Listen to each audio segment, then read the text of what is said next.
point in our lives, we've all been fed with the wisdom of Sun Tzu from Three Idiots, which says, don't chase after success, chase after excellence, and success will itself break all laws to chase after you. While we all like to do so, we haven't really been fed with the wisdom of how or where to start. Here's where I like to take the stage to propose a two-step approach: embracing and jugaad. And how does my pathos believe that this works? Well, I'm a student of both life and academic institutions. And as a student who's written 2 board exams in grade 10, 1 hefty PCMB set in grade 12, and is now juggling between finals, assignments, lab work, and a social life in university, I can assure you that this works. So, without further ado, here's step 1, embracing. What do you mean by embracing? I'd put it as to embrace or to hug the acceptance of beliefs, self, change, or even diversity in a way that implants the idea into you affectionately. And why embrace? Well, we live in a world that glorifies control. But the truth is, life is unpredictable, change is inevitable, and challenges arise, plans can fail. So, to learn to embrace is to embrace the problem. To learn to embrace a problem is to learn to acknowledge the reality of it without judgment. This means the good, the bad, and the messy.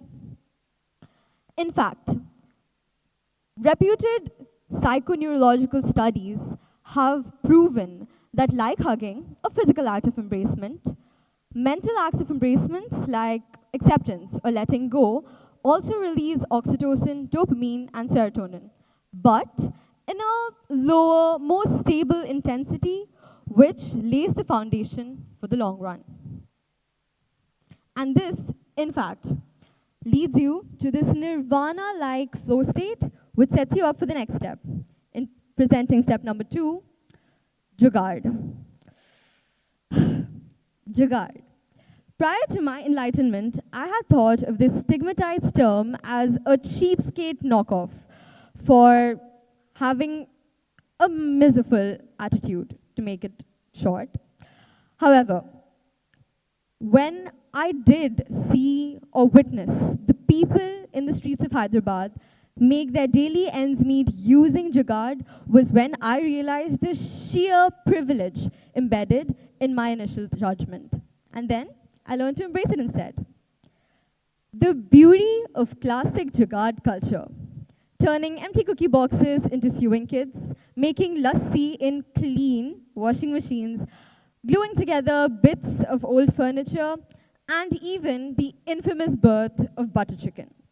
In reality, jugaad has been practiced in similar manners in diverse cultures beyond South Asia, like Filipino balikbayan boxes or Emirati wind towers.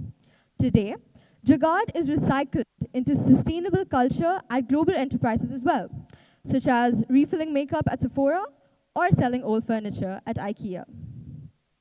So, to put it in layman terms, jugaad is ultimately a sustainable creative process that innovates solutions in the face of terrible and extreme resource limits. And it does so by adapting to them. And that's why it's so convenient, because it pushes you to come up with solutions despite your challenges, your limitations, your assets, your markets, even your timelines. It can only ever provide a solution.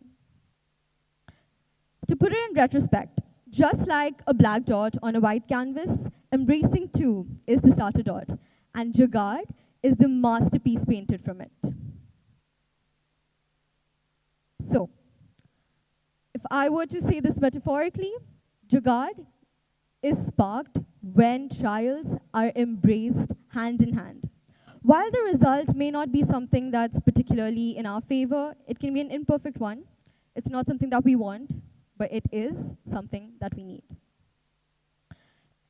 In the global perspective, Had change makers not embraced jugaad or embraced, say, conflicts, vision, peace, or climate change, we would not have had occupied lands gain independence.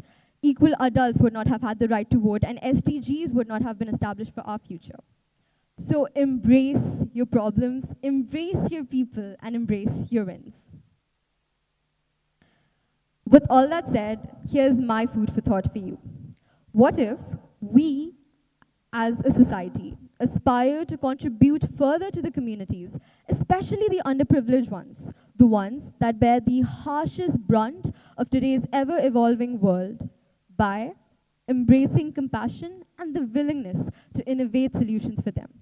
Doing so that they may not have to do jugaad on the things that matter, like protecting or keeping their homes from wreckage due to conflict or climate change, but doing so that they can embrace jugaad to innovate miracles for themselves.